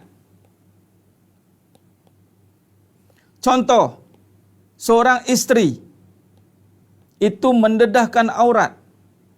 Tapi kerana pujukan oleh isteri itu. Bang, bagi saya peluang boleh sikit lagi bang. Bagilah saya peluang sikit lagi bang. Atau pujuk dengan belayan dia, dengan pujukannya. Menjadikan seorang suami itu tak rasa bersalah membiarkan. Malah seorang wanita itu juga tidak rasa bersalah untuk melakukan. Kerana sifat kelembutan itu mampu menutup kesalahan. Hati-hati. Sebab itu iblis bukan dengan kasar. Iblis itu dengan lembut. Ingat kelembutan. Salah tafsiran akan membawa kepada kehancuran. Sebab tu kata Imam Ghazali Ta'ala, diumpamakan wanita seperti ular sawa. Ular sawa pula, ular yang mematuk berbisa. Kalau ular sawa pun boleh membelit dia. Ular sawa patuk mati. Allahumma salli ala Muhammad wa ala ali Muhammad. Nak keluarga sakinah jangan pernah memujuk. Dan ini bukan soal memujuk lagi Tuan Ilyas. Sebenarnya memujuk ni bukan perbincangan orang wanita solehah. Wanita solehah tak sempat dipujuk. Wanita solehah tidak mengajuk-mengajuk. Wanita solehah bukan menggunakan kelembutan untuk dipujuk. Tapi wanita solehah menggunakan kelembutan untuk mengalirkan air mata kesedaran. Itu wanita solehah. Abang bila bang? Allah sayangkan abang. Bagaimana Sayyidatina Khadijah radhiyallahu anha menggunakan kelembutan menenangkan Nabi SAW di saat mendapat wahyu yang pertama itu dengan ketakutan. Zambiluni. Sayyidatina Khadijah radhiyallahu anha dengan lembut berkata sabar. Sekarang ni kelembutan salah guna. Orang perempuan guna kelembutan bila nak kebendaan, betul tidak? Ada sekarang trik pula. Trik nak buat benda-benda yang ni. Alah kita pujuk dia suami tu. Pujuk dia nak me time. Pujuk suami. Bagi dia suka. Nanti kita lepas lah. Pujuk je. Orang lelaki ni tak boleh keras-keras.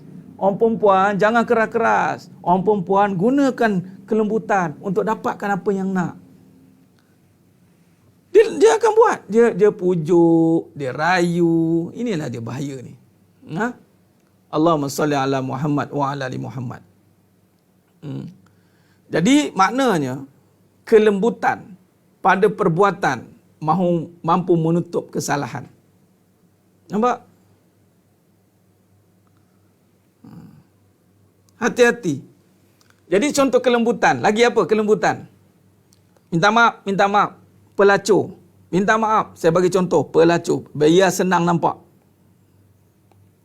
Pelacur ni, adakah nampak salah dia? Tak nampak. Sebab apa? Kelembutan dia. Dengan pujuk rayu dia.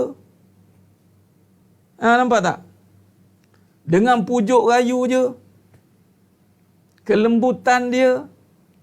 Maka dia tidak nampak salah. Pelacur pun sama, ada trik dia. Wanita, dia mampu menzahirkan kelembutan di saat ada kesalahan. Hati-hati. Ni salah, ni dosa besar ni. Kenapa dosa besar ini masih tumpas? Kerana kelembutan dia. Kalau pelacur tu ganas-ganas, garang-garang, memang bungkus dah. Bungkus dah industri pelacuran. Nampak? Tuan Muhammad Khairi, tidak. Selagi mana suami tidak redha atas perbuatan isteri itu yang tidak menutup aurat. Baik. Hati-hati. Jadi, pendek kita, kelembutan itu disalah tafsirkan, mengundang kepada balak bencana yang besar. Hati-hati. Jadi kalau seorang isteri pula, saya nak bagi tahu ya, isteri yang lembut, lemah lembut, elok belayan, katanya sopan, tetapi tak solat, tak tutup aurat. Saya nak tanyalah orang lelaki, nak marah tak tanya macam ni?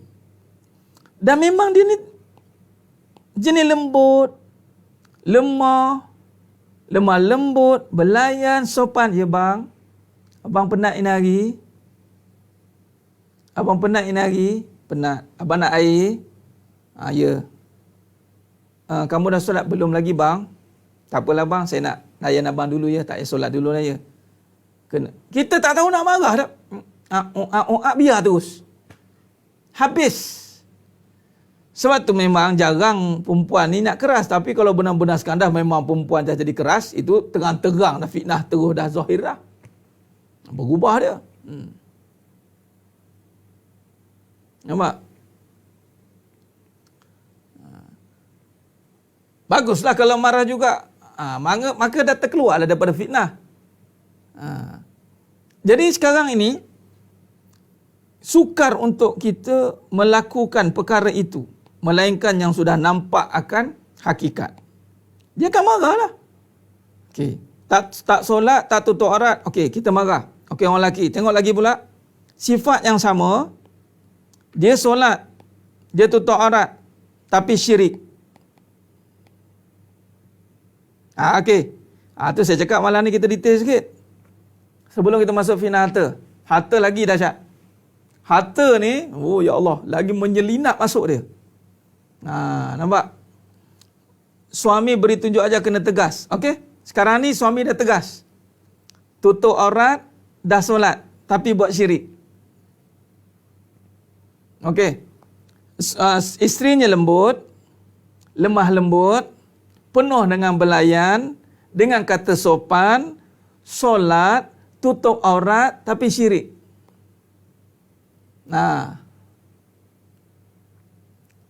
Apa maksud dia? Abang, saya je ada dalam hidup abang. Abang, kalau tak ada saya, abang susah. Suami pula cakap yang awak je ada dalam hidup abang. Dia lupa mak pak dia melahirkan dia. Dia lupa habis lah. Lupa daratan ni. Syirik. Dia je ada. Kita nampak orang lelaki nampak isteri kita je. Tak ada isteri kita gelabah dah, pening. Oh tak boleh. Oh, isteri saya ni. Bayangkan seorang isteri yang lemah lembut. Seorang isteri yang penyayang. Ya Allah, katanya tutup aurat, solat, tetapi syirik. Allahumma salli ala Muhammad wa ala ali Muhammad. Kenapa pula lelaki mudah terpujuk? Ya, inilah ada fitnah Puan Khairul Wardah. Nah, benar Puan Nuri Firas.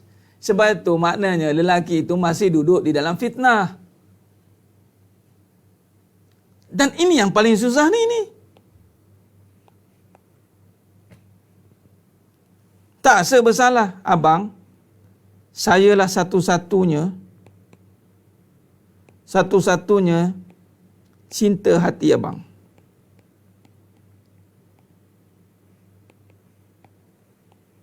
Lembut dia cakap. Suami nak jawab apa? Itulah.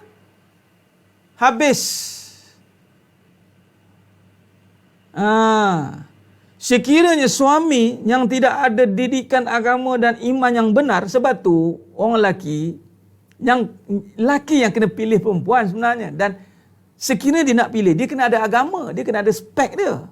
Kalau lelaki tak ada agama, pilih wanita, Allah fitnah besarlah berlaku.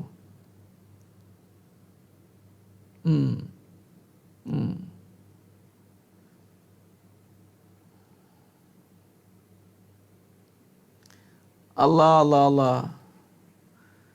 Nampak? Sekarang ni kena dekat lelaki kan? Tadi saya nak cerita apa tadi, kenapa fitnah bahayanya. Bahayanya pada suami ni. Sebab dia mampu menghancurkan iman seorang lelaki. Iman hancur. Tanpa sedar.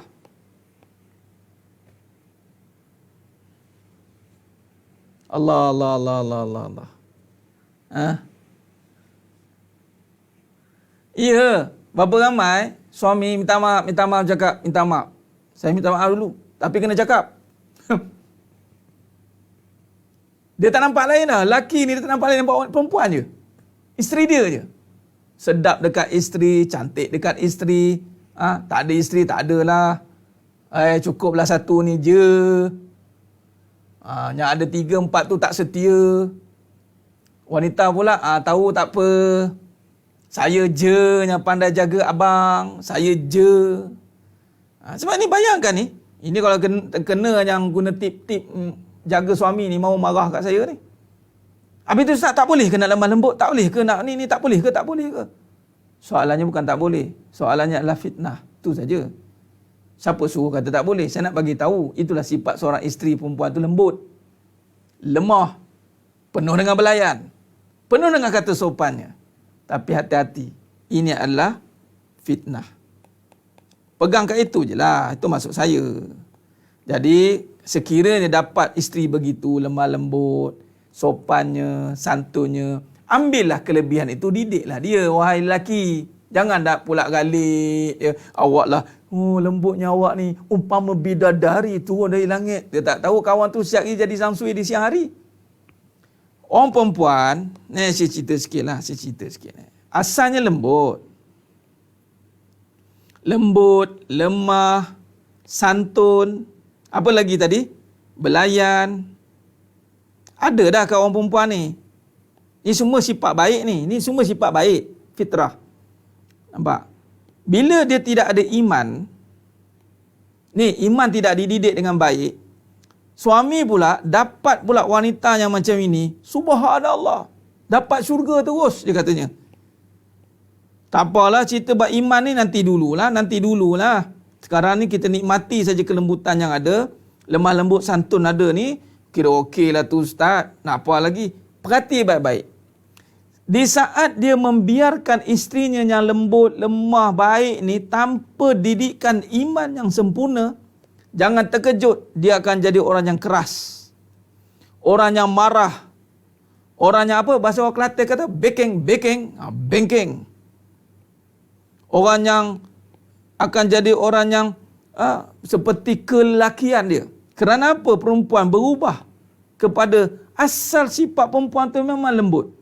Tapi kerana lelaki tidak ambil nikmat ini dengan amanah, Sepatut dah dapat isteri dah lembut, dah baik, tariklah dia masuk Islam elok-elok. Awak ni bagus. Tapi ingat, kelembutan awak, kasih sayang awak, belayan awak tidak sesekali akan menipu abang. Contoh. Iman yang bagi awak lembut, itu sifat Allah. Kasih sayang itu pada Allah. Dengar sini, kelembutan awak yang ada ni. Awak bukan satu-satunya yang ada dalam hidup abang.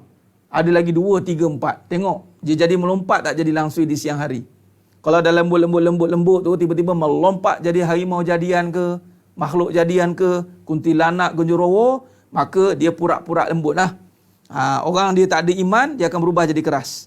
Tak percaya, tengok cerita-cerita barat tu. Tengoklah cerita barat. Pergi tengok. Yang orang buat prank-prank mengarut tu. Kadang-kadang saya tengok je. Tengok apa? Nak tengok apa senario masyarakat dunia ni. Dia punya nampak lembut dia. Sekali dia tahu lelaki dia ini ada perempuan lain, dia bunuh kawan tu. Berubah dia punya perangai. Hati-hati.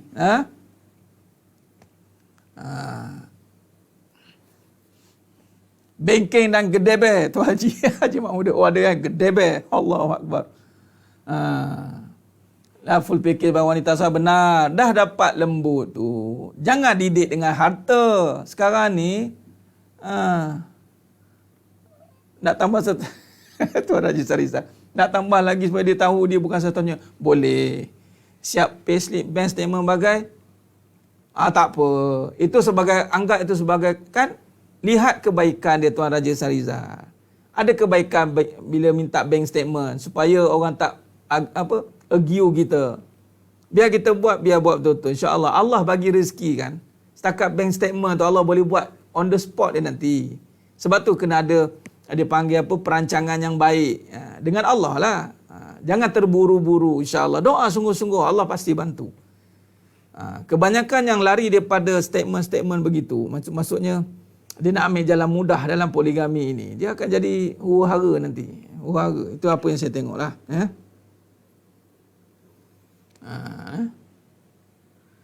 Tak boleh dibiar atau dikasari. Ya, memang tak boleh dikasari. Tapi kalau tidak diisi iman, dia pula yang mengasari. Puan Ila. Orang perempuan ni, sekarang ni kita nampak dikasari oleh lelaki. Puan Ila tahu tak? Ada ketika orang perempuan tak dikasari pun. Saya pernah jumpa satu kes yang mana subhanallah, suami dia punyalah lembut. Tetapi isteri, ya Rabbi, ditinju je kawan tu. Faham? Orang perempuan, iman dia ni, kalau tidak dibentuk dengan iman, dia akan berubah perangai. Itu maksud saya, itulah fitnah tadi. Atau dia salah guna kelembutan itu. Dia salah guna kelembutan hanya untuk kebendaan, hanya untuk keduniaan. Lambat laun si lelaki ini akan terbenam dengan hanyutan dunia. Dia tak didik. Memang nak cakap ni lelaki kena didik. Ya benar. Saya akan keluarkan statement, memang lelaki kena didik isteri. Dan memang itu amanah. Nampak macam mana? Jangan lari. Duduk jangan lari. Itu dia. Allahumma salli ala Muhammad wa ala ali Muhammad.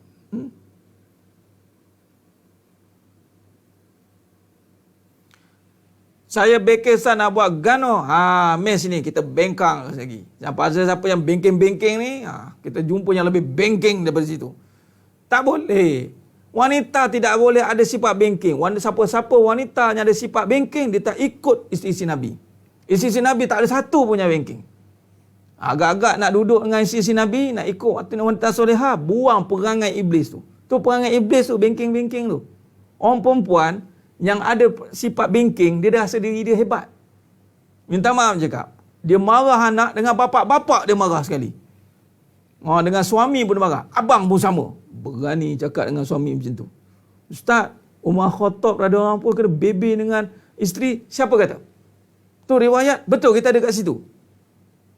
Ya ke? Sebab ada ulama yang sedang mengkaji balik riwayat itu. Fikir logik. Bebel ke marah? Isteri Sayyidina Umar Khattab radhiyallahu anhu tidak marah, dia bebel. Bebel ni bukan marah. Sekarang ni kita bukan bebel tapi marah. Marah. Bebel lain. Bebel ni, bang, Penat lah bang, ni pinggan mangkuk tak basuh lah. Habis ni tadi baru makan lagi bang. Ni itu payah ni anak tu main gitu, main ni baju ni 3 periuk ni. Dia cerita popek. Slow dia cakap. Ada ke isteri Sayyidina Umar Khattab marah-marah? Asal marah-marah dia guna dalil isteri Umar Khattab marah-marah. Isteri Nabi tak marah-marah. Jadi belajar kat mana? Belajar dengan iblis lah. Belajar dengan setan. Minta maaf cakap, buang sifat itu. Sifat tu tak boleh pakai. Sebab tu bila wanita mewarisi sifat dunia, dia akan jadi wanita yang baran, wanita yang bengking. Lelaki ustaz, dia pun kena tempiah dia nanti. Lelaki dah tentu arahnya. Dia akan kena nanti. Saya nak cerita. Malam ni kita kasih rapat habisnya orang perempuan. Saya bukan nak menyalahkan orang perempuan sebab sayang kaum perempuan dan apa. Ini kena ceritakan perkara yang sebenar. Sebab sayang ni lah kita bagi tahu. Nabi SAW sangat take care dengan orang perempuan. Sehingga kan siapa wanita yang kena diancam zaman Sayyidina Umar Khattab, seorang ni wanita kena ancam. Batalion turun. Kita nak pelihara wanita ni. Tapi dia biarkan diri ni terpengaruh dengan dunia. Hati-hati. Allahumma salli ala Muhammad wa ala ali Muhammad. Jangan. Sebab tu dapat pula gurunya marah. Ustaz marah ustaz. Kita marah sebab tak nak bagi marah. Kita marah sebab tak nak bagi marah lah. Cuba jangan marah. Macam tu. Allahumma salli ala Muhammad wa ala ali Muhammad. Ya. Sekarang ni bawa sifat marah tu nak buat gimana? Nak buat gimana sifat marah tu? Orang perempuan. Jadi balik orang perempuan yang sebenar. Nampak?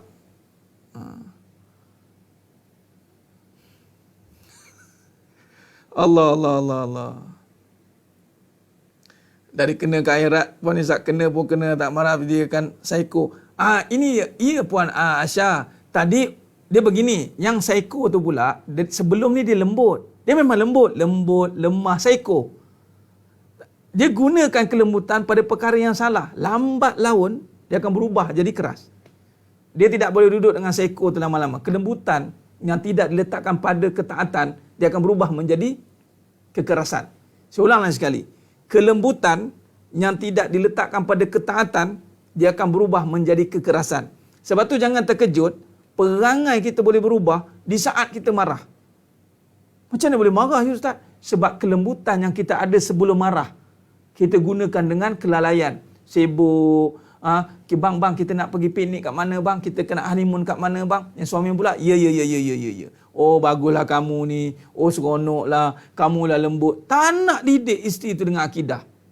Tak nak fahamkan dia tentang syirik. Buat tak tahu dia. Dia ingat isteri tu selama-lamanya backup dia. Tiba-tiba satu masa, dia panggil senjata makan tuan. Isteri itulah yang akan menjatuhkan suami itu balik. Isteri yang dulu dia sanjung tinggi suami itu, satu ketika dia cantai balik suami itu balik. Dia potong rapat dia bagi. Inilah jantan tak guna, dia katanya. Bayangkan, jangan terkejut. Banyak kes yang kita jumpa begitu. Hati-hati sidang penonton, sidang jemaah mata Allah SWT. Sebab suami ni, nak pula ada pula suami yang akhir zaman sekarang ini yang mengatakan, oh wanita kena ada harta. Ni belum masuk harta pula ni. Menggalakkan pula ada harta pada wanita. Allah. Tolong suami kira okey lagi. Ni ada sendiri punya. Tak apalah, awak punya, saya punya. Ini katanya ulama-ulama tersohor kita semua akan memikirkan ini bukan satu perkara yang benar. Hati-hati. Allahu Akbar. Saya lebih kurang sama dengan Teci. Ya Ustaz. Ustaz Ahmad. Allahumma salli ala Muhammad. Akan jadi. Jangan. Kelembutan itu sifat Allah. Latif. Sifat Allah. Sifat Allah itu bila tidak digunakan pada ketaatan, maka dia akan berubah. Allah tak akan benarkan sifat itu dipakai pada maksiat. Contoh kata pelacur tadi. Dia lembut sekejap dia. Cuba kalau tak bayar dia. Dah langgan dia, sekali tak bayar. Siap lagi. Dia ampuk lagi. Dia apa kira? Aku lembut ni sebab aku nak duit je. Aku lembut ni sebab aku nak duit. Try tengok lembut. kemudian tak bayar dia duit. Tengok perangai dia keluar macam mana. Sebab tu yang benar-benar taat, lembut dengan iman dan taat sebenar, dia akan kekal lembut. Itulah Asiyah. Allahu Akbar. Kerana nampak tak kenapa Asiyah kekal lembut sampai ke sudah? Why? Kerana dalam hatinya ada iman. Iman ni akan membawa kepada kelembutan. Sama dengan lelaki pun. Lelaki ada dua, lembut dan tegas. Dia kena ada dua. Perempuan tak boleh ada dua. Perempuan satu, kelembutan je. Tak ada istilah perempuan tegas-tegas ni, tak ada. Tak ada nak tegas-tegas, tak ada. Perempuan tidak boleh mewarisi sifat ketegasan. Tak boleh. Yang bebel-bebel, marah-marah ni, ini dah terfitnah dengan dunia sebenarnya. Ya? Minta maaf cakap. Kita cerita je lah apa nak simpan lagi. Allahu Akbar.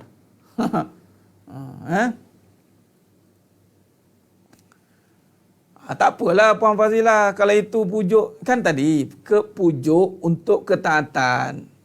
Baguslah. Yang isunya sekarang, gunakan untuk kemaksiatan, gunakan untuk melalaikan suami. Supaya suami ini hanyut dengan belayan seorang isteri. Ada satu cerita tu.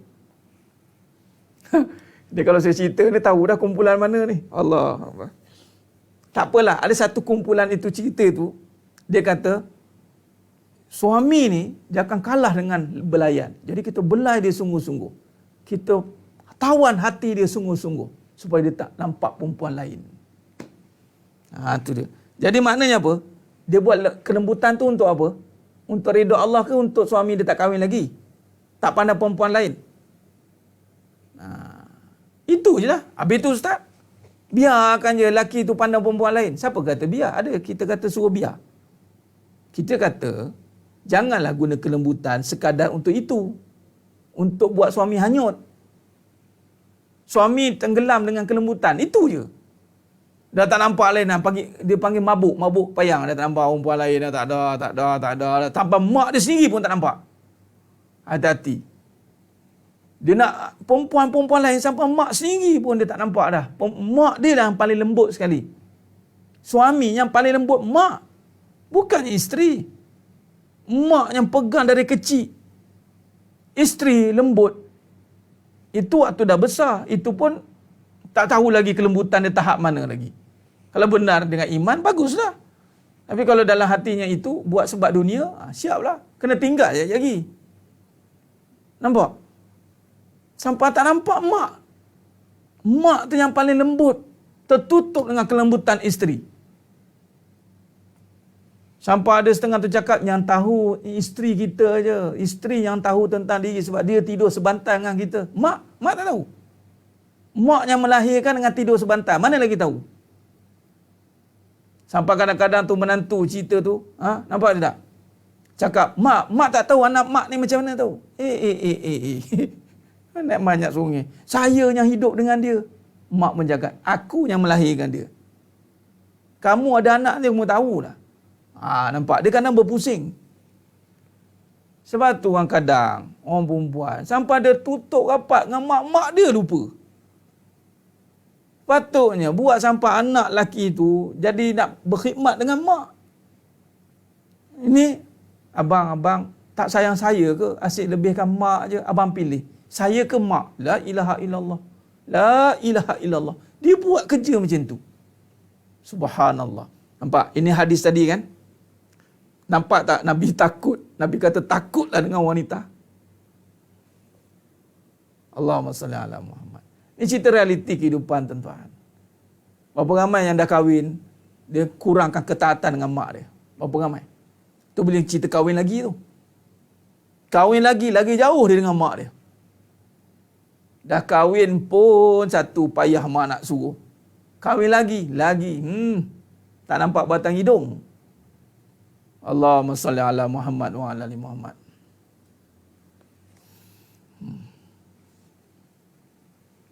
Kena aku malam ni kata. Allah. Tak maaf tuan-tuan Dia yang mana yang baru-baru ikut tu minta maaf je. Sebab inilah dia perbincangan kebenaran. Sebab kena bagi tahu orang lelaki pun kena terima hakikat ni. Jangan duk seronok kadang-kadang kena kat perempuan sedangkan tanggungjawab kat lelaki. Lelaki yang kena memastikan sifat-sifat tadi tidak ada pada isteri-isteri masing-masing. Itu saja. Jangan kerana jadi iblis bisu. Ada ilmu tapi diam. Membisu. Kerana apa?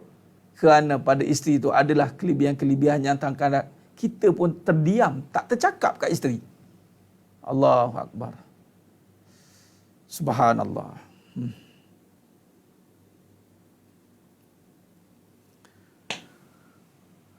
Allah. Baik, jangan kerana rumah tangga kita gagal berkhidmat. Ya. Baik, jadi sidang jemaah mata Allah SWT.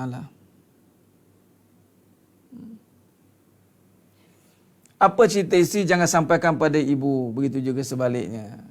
Ya, seorang isteri. Tak, cerita Tuan Idris dia begini. Nak bagi tahunya, seorang isteri ni, dia baru kahwin dengan anak lelaki ni, anak mak mentua ni. Tapi seakan-akan macam dia tahu lebih daripada mak dia. Itu maksud saya. Kadang-kadang ni, orang buat statement macam seorang suami lebih rapat dengan isterinya. Tak. Kok mana seorang anak lelaki dia akan rapat dengan mak yang melahirkan. Habis anak perempuan dia akan lebih rapat dengan suami yang asal kejadian. Beza. Beza. Seorang perempuan dia akan lebih rapat dengan suami kerana dia akan berbalik kepada asal kejadian dia lelaki kan. Orang lelaki dia akan lebih rapat dengan mak dia sebab asal kejadian dia mak dia. Ada terbalik. Dia macam tu. Ni ada anak perempuan rapat dengan mak lagi. Rapat dengan mak lagi. Kalau dengan izin tak apa. Tak apa. Kamu baliklah rumah mak kamu. Nah, abang, tak apalah.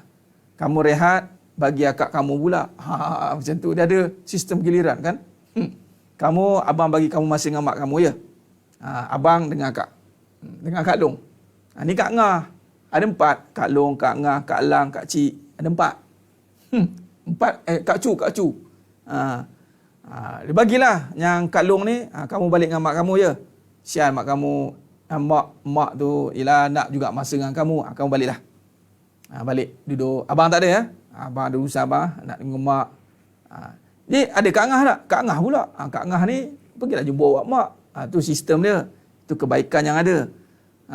Dia Allah SWT. Yang faham lah, yang tak faham sudah. Okey.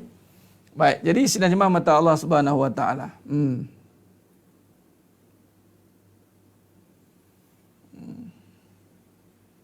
Baik, jadi sidang jemaah mata Allah Subhanahu Wa Taala, begitulah dia. Kita berhenti dulu setakat ni, manakan keadaan ni semakin hangat. Jadi kita slow down dulu. Jadi kita dah nampak ada halangan. Rupanya dengan sifat-sifat tadi, kita nak rasa bersalah. Akhirnya, dia akan tidak rasa bersalah. Dia akan berubah jadi apa? Menyalah. Betul tidak? Suami menyalahkan isteri, isteri menyalahkan suami. Bila sebut wanita, dia akan jadi isteri lah. Cerita tentang isteri. Sebab tu cerita isteri tak boleh lari. Orang cakap sikit, Ustaz, cerita rumah tangga. Saya tak kahwin lagi. Kamu tak kahwin lagi, tapi kamu bakal jadi isteri. Faham? Ada orang cakap, saya tak kahwin lagi. Memang tak kahwin lagi, tapi bakal jadi isteri. So, kenalah dengar cerita tentang isteri. Oh gitu ya. Okey. Baik. Baik Ustaz. Ada setengah tu kadang isteri rumah tangga je Ustaz ni. Dah Nabi SAW pun mengingatkan tentang rumah tangga wanita dunia. Wanita dunia. Nah, Allahumma salli ala Muhammad wa ala ali Muhammad. Baik, berhenti sebelum kenyang. Baik, berhenti sebelum kenyang. InsyaAllah kita sambung lagi pada siri seterusnya pada besok. Kita akan sambung pada fitnah halangan harta pula. Tadi wanita ni harta. Yang wanita ni ada kaitan juga dengan harta ya. Kita sambung dan mudah-mudahan apa yang kita bincangkan ni bukan kita nak menuding jari siapa-siapa. Kita nak bersedia untuk duduk dalam kebenaran. Saya tak berpihak kepada siapa-siapa. Saya ulang lagi sekali. Saya tidak berpihak pada lelaki dan malah tidak berpihak pada perempuan pun. Kita kena berpihak kepada Allah dan Rasul. Maka Allah dan Rasul membawa kebenaran. Kita kena sokong kebenaran. Tak apalah, biarlah kita sakit sekarang daripada disakitkan akan datang nanti. InsyaAllah. Kita pun nak sampaikan pun, Allah Akbar. Bukannya semudah yang difikirkan ya. Kadang salah cakap, salah sebut, kadang ibarat macam menyalahkan, mengutuk ke. Tak nak. Tapi sebenarnya inilah ilmu dia. Bila kita cerita tentang keimanan, bersiap sedialah untuk binasakan diri. Fasada jasada, binasa diri kita ini. Kita kena hancurkan sifat keakuan itu. Kita kena hancurkan sifat-sifat kebendaan itu.